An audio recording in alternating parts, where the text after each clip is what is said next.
Hi, I'm Kjell, as a radio amateur with the call sign Lima Alpha 1 Hotel Hotel Alpha.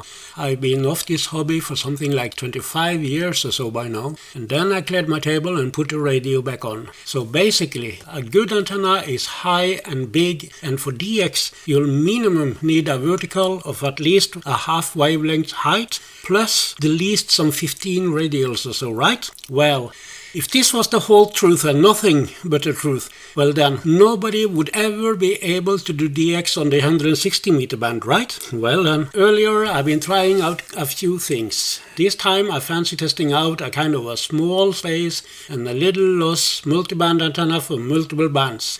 A multiband dipole with minimal loss as no coils or any kind of severe tuning take place. Taking a very small place and not hard to make or to get working. All you need is a high pole, maybe on the rooftop or a tree. So often you see fan antennas as horizontal sloping V antennas. This was not my choice. Here is an example drawing of 5 wires, but mine is 8 wires to cover more of the 10 meters band. That is pretty wide, and also using the 10 meter wires between the longer ones as a further spacing between the lower bands for a minimal interference while transmitting.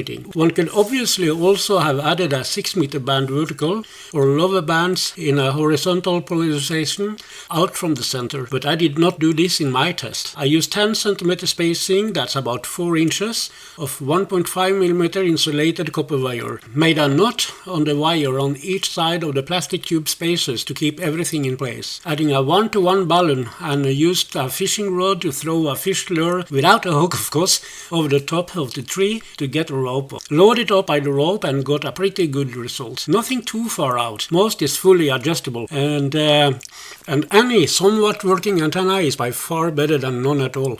Using around a 125-degree angle between the vertical and the directors. Most bands was immediately fully okay for use with the inbuilt antenna tuner and even some without. This is supposed to give a slight directive gain on both sides of the direction the directors is pointing. So one can simply move the radiator angle and the direction around to change the SWR and also the direction of an optimal radiation. 20 meter hanging in both ends, so may stretch a little bit for a better fit. Factors as the angle between radiator and vertical elements plus the angle of coax cable to the antenna and also the height of the ground changes the impedance by a whole lot, so do test it out.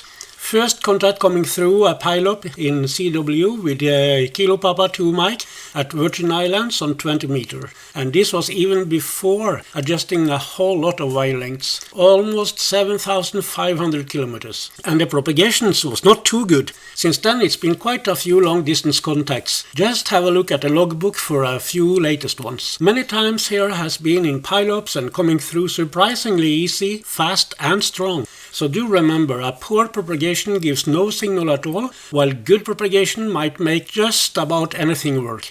Good luck with your antenna projects, folks, and thank you very much for taking the time to watch. Good DX!